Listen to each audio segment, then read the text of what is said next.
Olá, meu amado irmão, minha amada irmã, Deus abençoe, que a paz do Senhor Jesus, o Leão de Judá, esteja com você, meu querido, minha querida. Irmãos, nós aprendemos muito com a Sagrada Escritura, né? Aliás, a Sagrada Escritura, ela é maravilhosa. Na segunda carta a Timóteo, no capítulo 3, no versículo 16, está escrito, 16 e 17, segundo Timóteo, capítulo 3, versículo 16 a 17. Lembrando que setembro, na Igreja Católica, é considerado o mês da Bíblia. É claro que a Bíblia é para o ano todo, mas de uma maneira especial, setembro é considerado o mês da Bíblia, porque dia 30 de setembro, que é o último dia do mês de setembro, nós comemoramos São Jerônimo.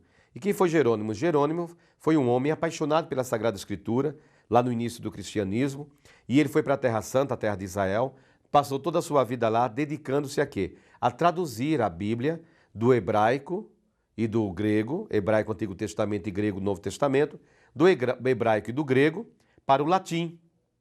O latim era a língua do povo daquele tempo, né? A língua chamada Vulgata. Vulgata porque vem de vulgar, que é do povo, todos falavam.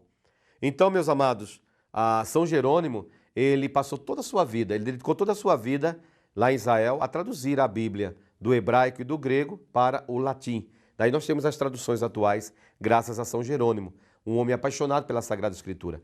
E então, para honrar, para homenagear São Jerônimo, a igreja colocou o setembro como o mês da Bíblia, por causa deste homem apaixonado que doou toda a sua vida na tradução da Sagrada Escritura. Olha o que diz a Bíblia aqui, em 2 Timóteo, segunda carta de Paulo a Timóteo, capítulo 3, versículo 16 e versículo 17. Toda a Escritura, então toda a Escritura, Antigo e Novo Testamento. Algumas pessoas me criticam até porque dizem, o senhor fala muito do Antigo Testamento. Mas a Bíblia diz que toda a Escritura é inspirada por Deus. Ora, se é toda a Escritura que é inspirada por Deus, então para mim, Antigo Testamento e Novo Testamento têm o mesmo valor. Claro que no Novo Testamento nós temos a vida de Jesus, nós temos os atos de Jesus, nós temos o desenvolvimento da igreja, mas o Antigo Testamento também é a palavra de Deus, porque a Bíblia diz toda a Escritura, então toda a Escritura. Não apenas valorizar demais o Novo Testamento, esquecendo-se, desprezando o Antigo Testamento. Isso não é agradável aos olhos de Deus. E muitas pessoas pensam assim. Muitas pessoas que eu conheço que leram já o Novo Testamento, glória a Deus, que já leram o Novo Testamento. Eu também já li e deve ler e reler, sempre está lendo o Novo Testamento. Mas eu conheço pessoas que leram todo o Novo Testamento e não leram o Antigo Testamento. Mas, irmãos, para acontecer a nova lei, foi necessária a primeira lei. Eu só vou entender a nova aliança conhecendo a primeira aliança. Qual a diferença da primeira e da segunda? E por que essa segunda é superior à primeira?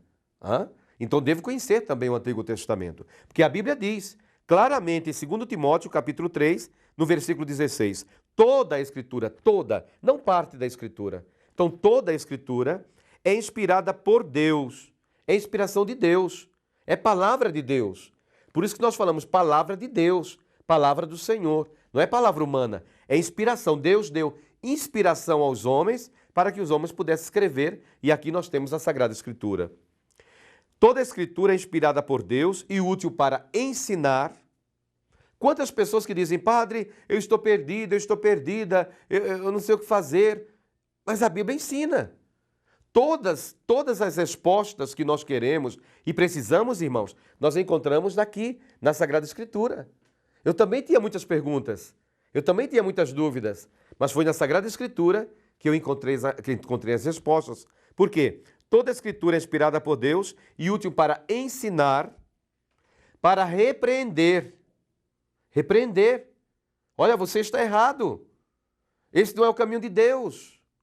Porque está escrito em João, capítulo 17, versículo 17. Jesus diz, Pai, a tua palavra é a verdade. A verdade está aqui, a palavra. Aqui está a verdade. Se você segue esta palavra, você não vai cair no erro. Você não vai seguir o pai da mentira, que é o diabo. E toda a Escritura é útil para ensinar, repreender e corrigir. Não é apenas repreender, corrigir. Corrigir o percurso, corrigir a vida da pessoa. Não é apenas falar, você está errado. Tá, eu estou errado. E agora? E agora? Depois você me ensinou e que eu estou errado. Me repreendeu, eu sei, reconheço que estou errado. Como que devo fazer? Então, a Bíblia, ela vem para corrigir o percurso, a vida do ser humano. Olha, você não deve por aqui, vá por aqui. E para formar na justiça. Ser justo com Deus, consigo mesmo e com os outros.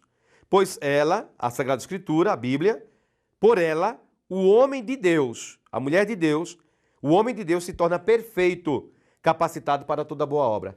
Você quer produzir muito? Toda boa obra? Só produzir boa obra? Está aqui, olha. O homem de Deus, somente pela Bíblia, ele é capacitado pela palavra a produzir a boa obra, como está escrito, para toda boa obra, pela palavra santa de Deus. Então, leia, medite todos os dias a Sagrada Escritura. Bíblia não é para ficar dentro de uma gaveta.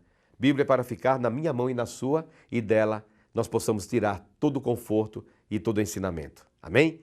Breve intervalo e voltaremos com a palavra do Senhor.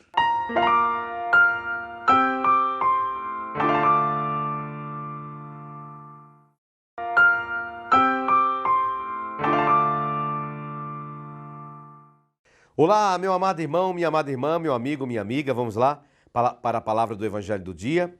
O Evangelho de hoje, irmãos, está em São Lucas, no capítulo 6, versículo 39 ao 42. São Lucas, capítulo 6, versículo 39 ao 42. Jesus propôs-lhes também esta comparação. Pode acaso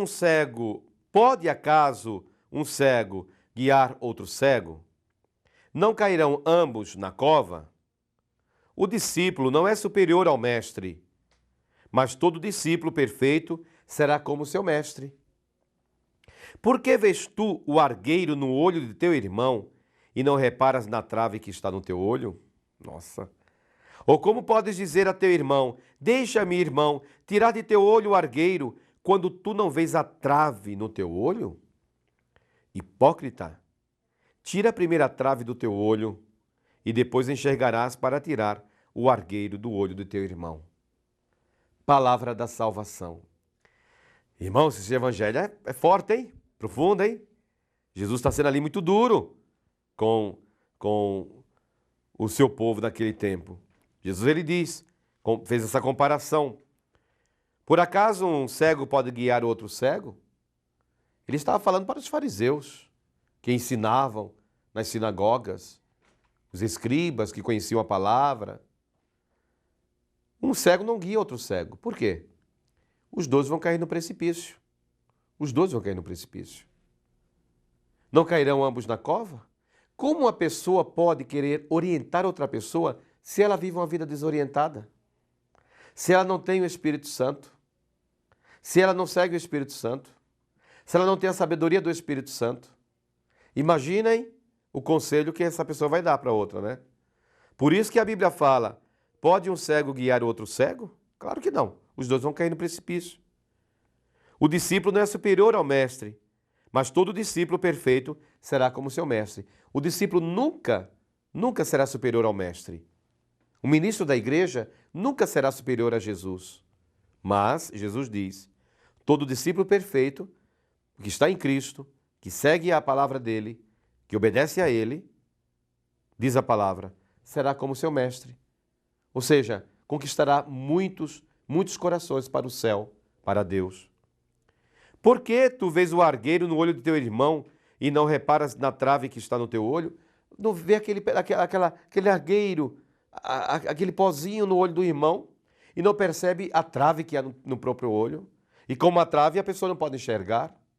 Como eu vou tirar o argueiro no olho do irmão se eu não enxergo direito? Porque tem uma trave nos meus olhos, na minha frente.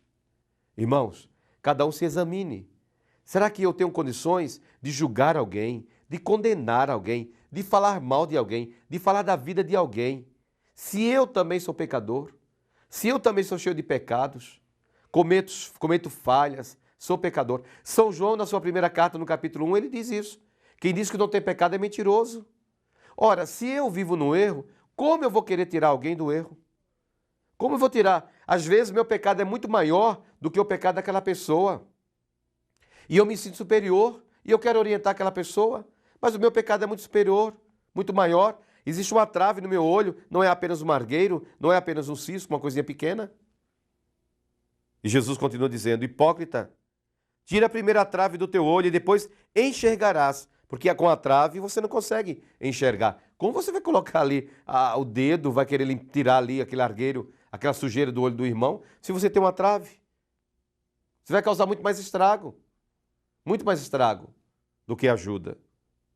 E depois enxergarás para tirar o argueiro do olho do teu irmão, diz o Senhor. Irmãos, por este evangelho, o Senhor Jesus nos ensina que primeiro nós devemos ficar curados. Eu primeiro preciso de cura e de libertação. Somente depois que eu sou curado, que eu estou curado, que eu estou liberto, aí eu posso ajudar as pessoas. Também você, meu irmão, minha irmã. Somente depois que você experimentar a cura de Deus, a restauração de Deus, a doçura de Deus, a presença de Deus, é que você vai ter condições a partir do que Deus fez na sua própria vida. Existe até um louvor que nós cantamos na igreja. Olha o que Jesus fez em mim. Olha o que Jesus fez em mim. Me levantou, me resgatou. Olha o que fez Jesus em mim. É isso mesmo. Quando eu vou falar para alguém, olha, você está em tal situação, eu quero ajudar você, porque olha o que ele fez em mim, olha a restauração, olha a transformação que aconteceu na minha vida, aí sim você vai poder ajudar. Porque a Bíblia fala, um cego não pode guiar um outro cego. Os dois cairão no precipício. Por isso, peça a Deus, para você, a luz do céu, a luz de Deus, o Espírito Santo, a sabedoria do alto. Como você pode querer orientar alguém se você está com a vida desorientada? Como você pode dar conselho para alguém colocar em ordem a sua casa, a sua vida, se a sua vida está um caos? Como você vai fazer isso? A partir de qual experiência? Como a pessoa vai acreditar em você? Então, meu amado, minha amada, primeiro peça para você. Peça a cura para você.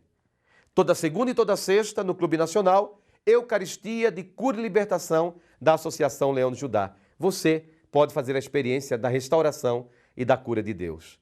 Deus abençoe. Até o próximo programa, se Deus quiser.